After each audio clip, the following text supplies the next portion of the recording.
Por la señal de Santa Cruz, de nuestros enemigos, líbranos, Señor Dios nuestro, en nombre del Padre, del Hijo, del Espíritu Santo. Amén. Señor mío y Dios mío, creo firmemente que estás aquí, que me ves, que me oyes. Te adoro con profunda reverencia. Te pido perdón de mis pecados y gracia para hacer con fruto este rato de oración. Madre mía Inmaculada, San José mi Padre y Señor, Ángel de mi guarda, intercede por mí.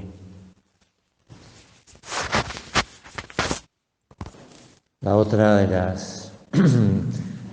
las características del tiempo pascual, además de la alegría, vamos a decir así, de la aleluya, como expresión de alegría, está también el anuncio. El anuncio que lo vemos en la liturgia, nos damos cuenta, porque se van anunciando unos a otros de que Jesús ha resucitado, que es lo que provoca la alegría y es lo que no dejan de hacer los apóstoles, incluso no solamente entre ellos, sino que es también con los judíos, después con los paganos y gentiles, o sea, cumpliendo ese mandato de Jesús, ir por todo el mundo, bautizándolos en el nombre del Padre, del Hijo y del Espíritu Santo. Ahora, para comenzar la meditación, me voy a la visita del Papa Benedicto en el año 2008 a Nueva York. Nos situamos en el seminario de San José. Ya ha pasado bastante tiempo, del 2008 al 2020 ha pasado bastante tiempo corrido bajo el agua, bajo el puente, quiero decir. Pero el encuentro del Papa ha convocado a 20.000 jóvenes. Y había un estrado y detrás del estrado había una especie de retablo con imágenes de santos de distintas espiritualidades, algunos americanos y otros inmigrantes que fueron a hacer apostolado a Estados Unidos y han entregado su vida allí, santos, beatos, venerables, cuya vida era un modelo. En fin, en el fondo se trataba de cristianos corrientes. Entonces en aquella ocasión dijo el Papa Benedicto, tiene delante las imágenes de 6 hombres y mujeres ordinarios que se superaron para llevar una vida extraordinaria. La Iglesia les tributa el honor de venerables, beatos o santos. Cada uno respondió a la llamada de Dios y una vida de caridad y le sirvieron aquí en las calles y callejas o en los suburbios de Nueva York. Cada uno de nosotros podría estar entre ellos, pues en este grupo no hay un estereotipo, ningún modelo uniforme. Inflamados por el amor de Jesús, sus vidas se convirtieron en extraordinarios itinerarios de esperanza. Para algunos, esto supuso dejar la patria y embarcarse en una peregrinación de miles de kilómetros. Para todos, un acto de abandono en Dios, con la confianza de que Él es la meta final de todo peregrino. Y cada uno de ellos ofrecían su mano tendida de esperanza a cuantos se encontraban en el camino, suscitando en ellos muchas veces una vida de fe.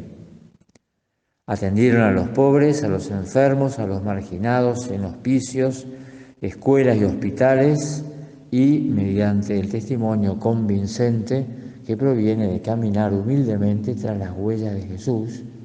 Estas 6 personas abrieron el camino de la fe, la esperanza y la caridad a muchas otras, incluyendo tal vez a sus propios antepasados.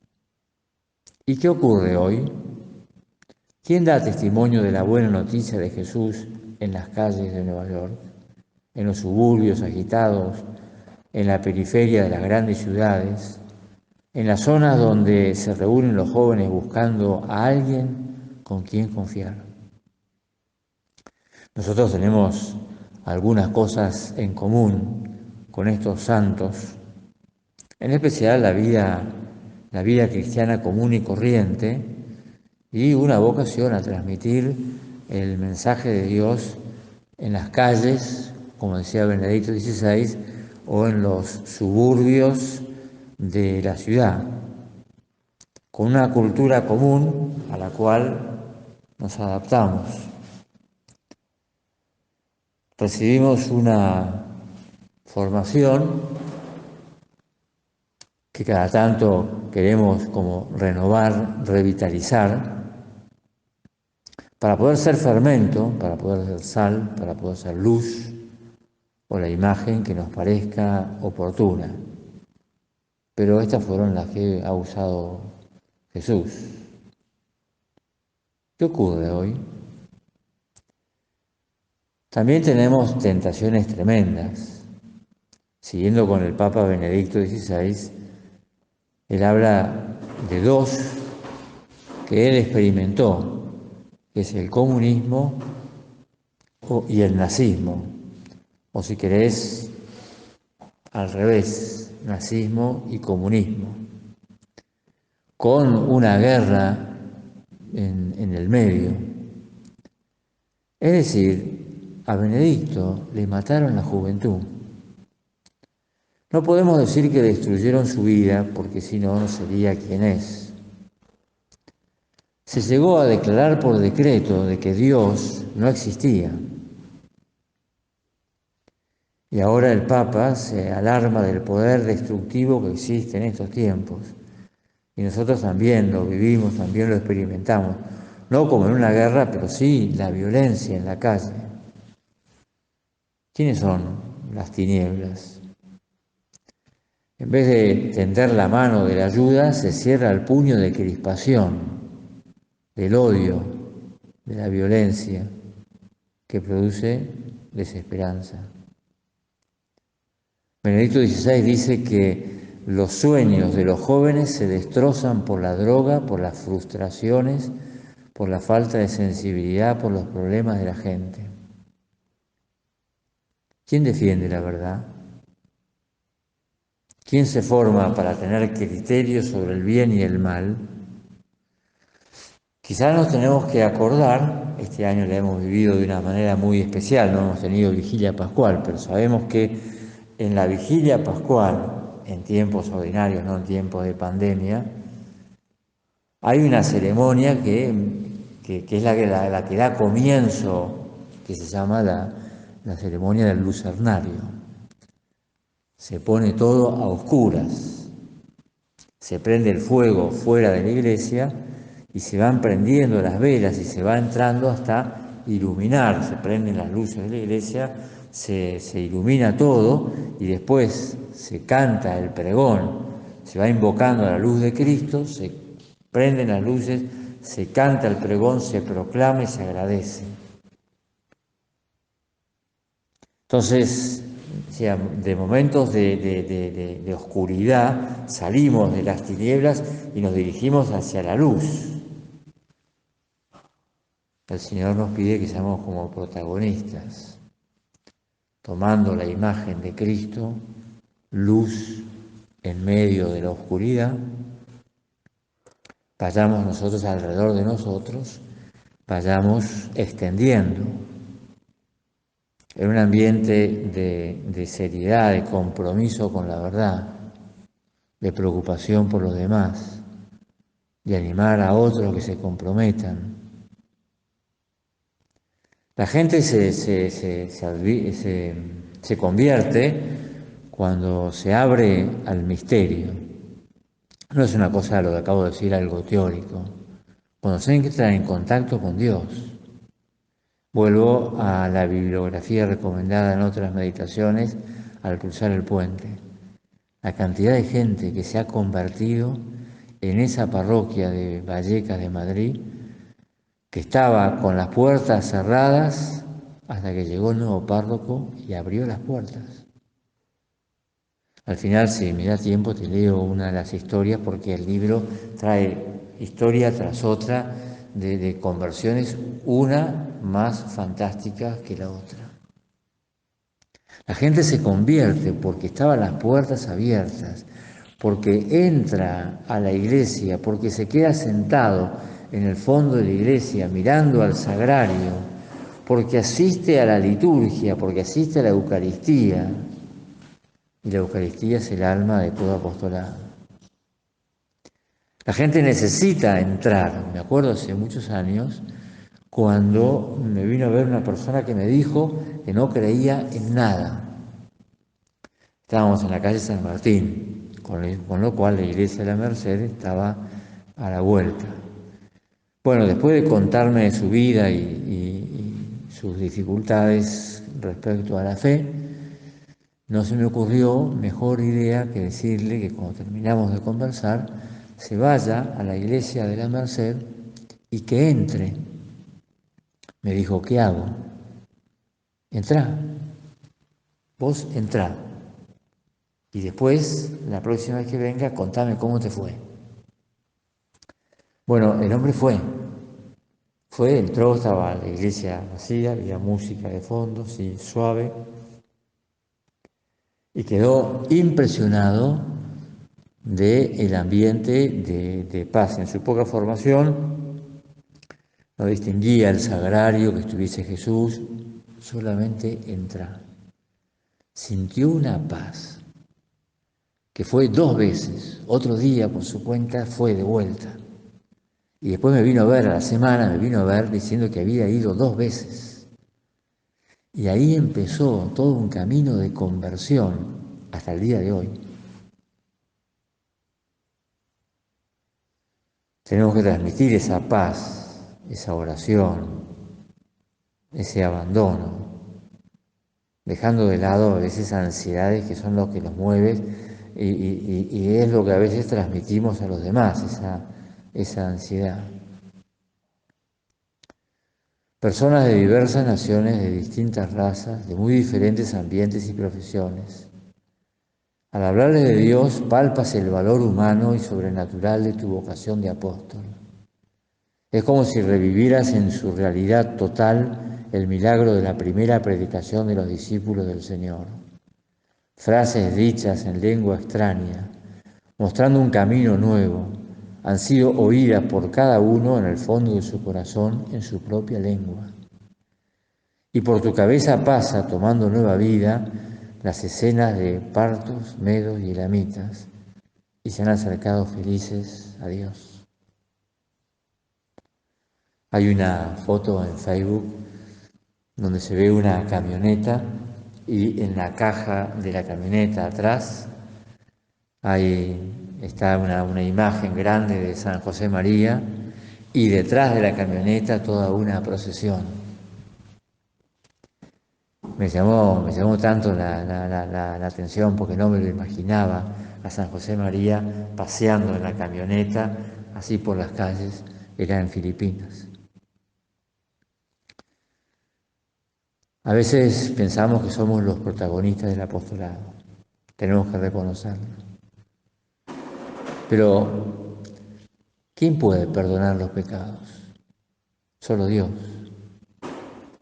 Lo importante no soy yo, lo importante es Cristo. Que Cristo sea anunciado, que sea conocido, que sea amado y que después Él haga toda esa labor de transformación. En el apostolado no hay triunfos personales.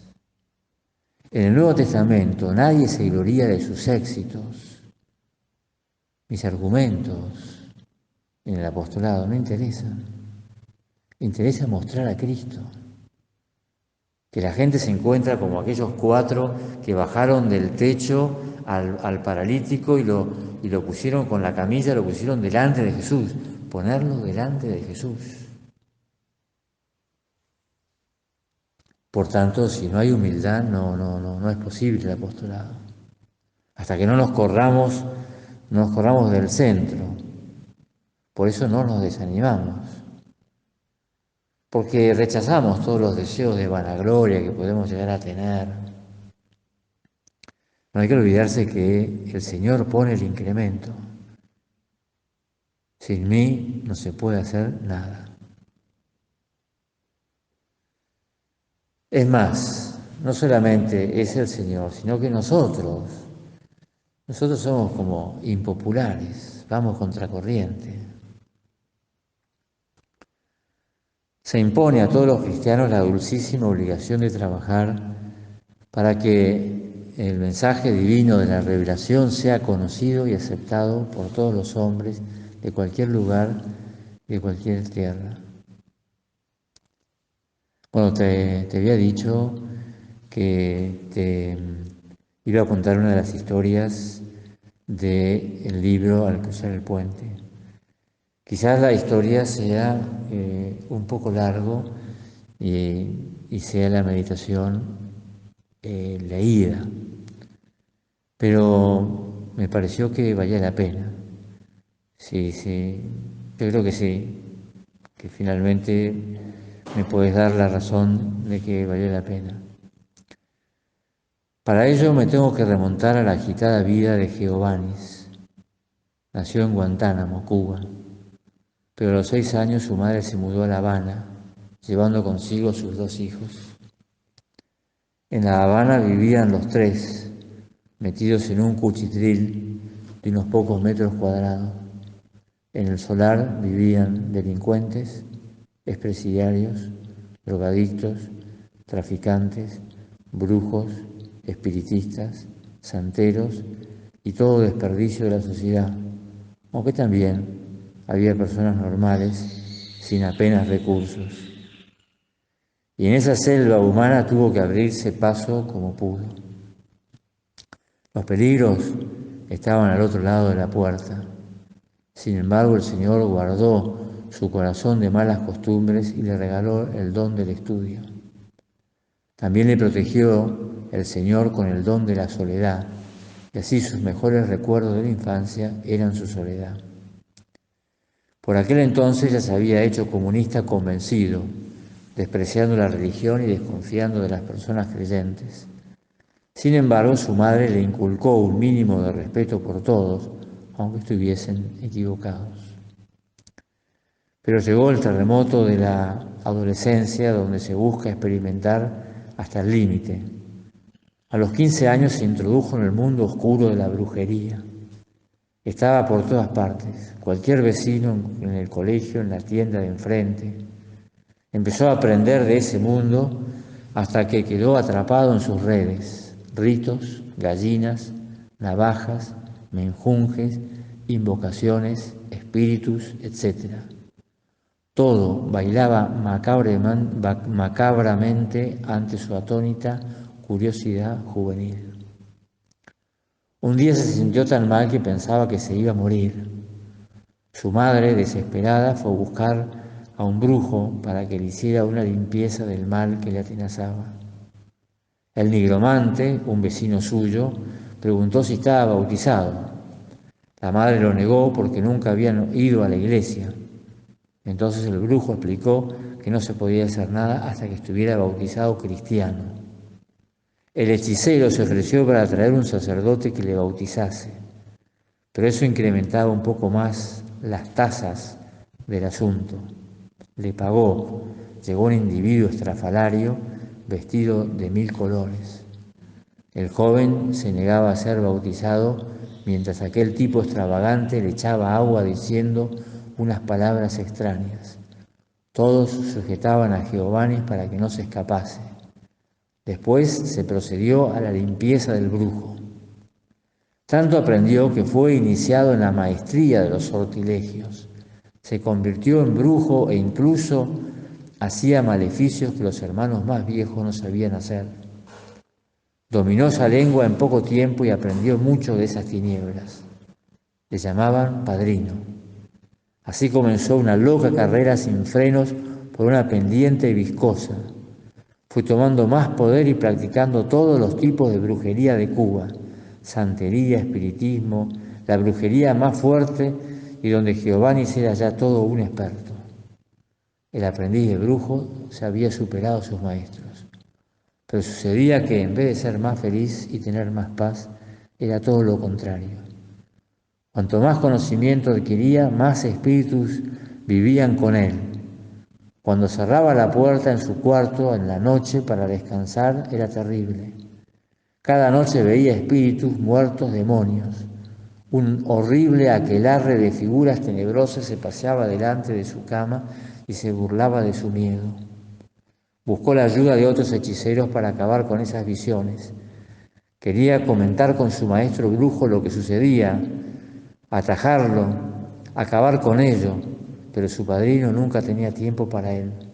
Cuando lograba encontrarle estaba borracho con su botella inseparable, con una mueca de burla y la mirada perdida. Otros nigromantes pasaban el tiempo con mujeres y prostitutas. Se daba cuenta de que seguía solo. A nadie le interesaban sus problemas. La brujería le dejó más solo y triste. En esta época también se hizo masón y más tarde maestro de masón. Al no encontrar respuesta para sus inquietudes y sus terribles noches sudando de miedo, se refugió en círculos de intelectuales más preparados con apariencia de sabiduría. Sentía su alma putrefacta y necesitaba liberación. No sabía rezar, de modo que no tenía nadie a quien acudir. Entró en la universidad para estudiar ingeniería informática y allí conoció técnicas budistas de respiración y meditación. Por medio de un libro que cayó en sus manos, iba practicando todo lo que leía. Solo en su cuarto se relajaba y procuraba mantener su espíritu en paz para superar el mal que le oprimía. Al terminar el segundo año de carrera, se metió a budista. Aquello le hacía mucho bien. Con el budismo felizmente podía dormir bien y poco a poco dejó de ver muertos y espíritus por las noches. Se deshizo de la brujería, aunque no del todo. Creía que había superado todo y por fin había alcanzado la perfección que tanto anhelaba. Estaba lleno de sí mismo y de soberbia. Sin embargo, fue una época interesantísima porque aprendió sobre yoga, New Age, neuroemoción, un curso de milagros y todo tipo de teorías sobre la espiritualidad y el mundo más allá de lo material. Esto le ayudó a desechar el materialismo que le había inculcado desde niño el comunismo. Comprendía que la vida del espíritu es la vida real del cuerpo. Uno de sus maestros budistas, no sabiendo ya qué consejo darle, le sugirió que meditase las palabras del Evangelio. Giovanni no sabía nada del Señor, pero consiguió una pequeña Biblia y buscó las palabras del Maestro Jesús. Por entonces viajó a España. Allí conoció a Maika. Al cabo de unos años vivían los dos con su hija de 10 años. Y entonces sucedió una gran sorpresa. Llevaba ya 10 años de budista. Estaba en su cuarto sentado a la manera de budista, haciendo su meditación habitual, la Biblia abierta delante de él. Silencio en la casa. Escuchemos su propio relato. Se me aparece Jesús. Yo no interrumpo mi meditación y me quedo observándolo. Él me baña con 3 luces, blanca, roja y azul, y me quedo con él por largo tiempo. Y así me sucedió cada vez más frecuente durante algún tiempo. Pero ya en este tiempo mi meditación no era tan regular, así que no meditaba todos los días. En aquellos días la familia tenía que ir regularmente a la parroquia de San Ramón Nonato para la catequesis de su hija. Él era budista, pero ya no meditaba con Buda, sino con Jesús. Cuando yo hablaba con Maika sobre la catequesis de su hija, le preguntaba por su novio. Me decía que no quería venir a la parroquia porque era budista. Yo me temía lo peor sobre la fe de la niña, hija de una católica nada practicante y un budista. Esto lo cuenta el párroco de San Ramón Nonato del Puente de Vallecas. La niña hizo la comunión. Aquel día Giovanni asistió a la ceremonia, pero nada más. Entró y salió. Todavía no conectaba al Jesús que veía en su meditación con Jesucristo presente en la iglesia. Asistió a algunas charlas necesarias para la catequesis de su hija, pero nada más. Sorprendentemente, la hija del budista y una mujer enfriada en la fe seguía asistiendo a la parroquia para confirmarse. También fue a una convivencia para familias organizada por la parroquia. Todo se complicaba, pero al final fueron. Llegaron de noche, cansados e incómodos, con todo el lío. Al día siguiente, Giovanni descubrió que la casa tenía capilla para poder hacer sus meditaciones budistas, aunque solamente meditaba en Jesús. El segundo día, al salir de la capilla de meditar con Jesús, le dice la hermana María Sara: Jesús me dijo que te confesaras con el Padre. Le tendió una emboscada y funcionó. Ya no podía escaparse. Había llegado el momento de dar la cara ante el Señor, y así lo relata él. Pero en fin, nos sentamos y se cumplió lo que dice el centurión: Señor, no soy digno de que entres en mi casa, pero una palabra tuya bastará para sanarme. Me senté en la confesión siendo budista y me levanté católico desde mi corazón. Sabía que algo había pasado, ya no podía seguir igual. Jesús me había hablado a través del sacerdote. Recuerdo la sonrisa de mi corazón y de mi rostro como si yo mismo me viera. También recuerdo que saliendo de allí entré en un salón y vi la manifestación de Jesús a Santa Faustina de Kowalska, y era la misma que se me aparecía a mí, con la excepción del color azul, que a mí siempre se me aparecía y aún se me sigue apareciendo. Esto termina de culminar mi entrega a Jesús. A partir de aquel instante nunca más he orado en nada que no sea Jesús y su palabra. La palabra que Jesús puso en boca del sacerdote fue justamente para hacerme entender el Génesis, el principio de todo, lo que yo no podía creer. No podía aceptar que Dios hiciera al hombre de barro y Él me lo hizo entender. Más tarde se apuntó a un retiro espiritual en la parroquia y yo sabía poco de su historia, que era budista, sin bautizar y en proceso de conversión. Durante el retiro se ponía en la primera fila en las meditaciones de la capilla. Le tenía enfrente, escuchando con cara seria. Yo pensaba que estaba enfadado por la cara que ponía. Me decía interiormente: vaya, estoy perdiendo el budista. Estuvo todo el fin de semana gélido, impenetrable, con esa mirada acusadora.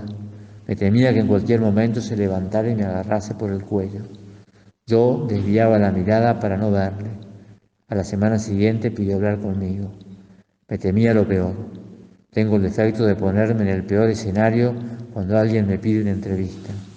Me equivoqué. Me dijo que ahora sí comprendía el cristianismo y quería bautizarse. Menudo alivio. Se incorporó en las catequesis de adultos y desde entonces su relación con Jesús ya no se limitaba a sus encuentros meditativos en la habitación de su casa. Se abría a la presencia del Señor contemplando su acción en toda su existencia. Comenzaba a salir del ego en el que se le había sumido el budismo. Descubría el cuidado amoroso de Dios hasta su precaria situación.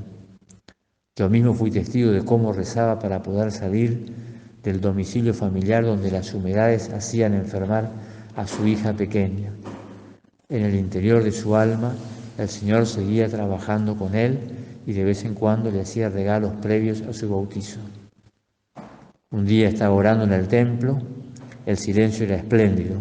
Su concentración le permitía acariciar la paz hasta que de repente escuchó de manera audible la voz del Señor que le dijo: Hijo mío.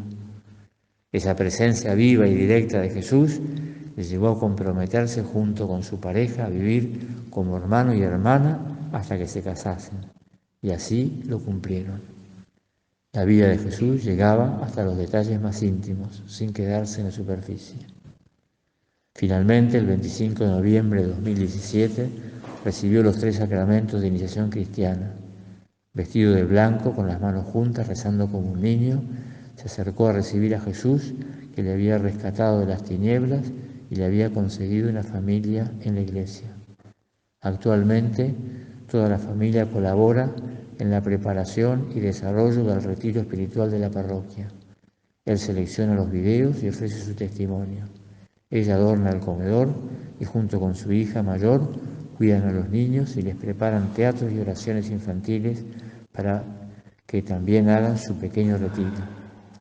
Una familia evangelizadora. Se ha pasado el tiempo de la meditación, justo dio la historia. Perdón que se ha sido todo leído, no es habitual leer tanto en una meditación, pero esta historia, como tantas otras que trae ese libro, nos pueden ayudar para darnos cuenta de nuestra responsabilidad y nuestra misión para convertir a muchísimas almas, para que salgan de las tinieblas, como en el lucernario, como en la vigilia, y lleguen hasta la luz de Cristo. Le pedimos a María que así sea.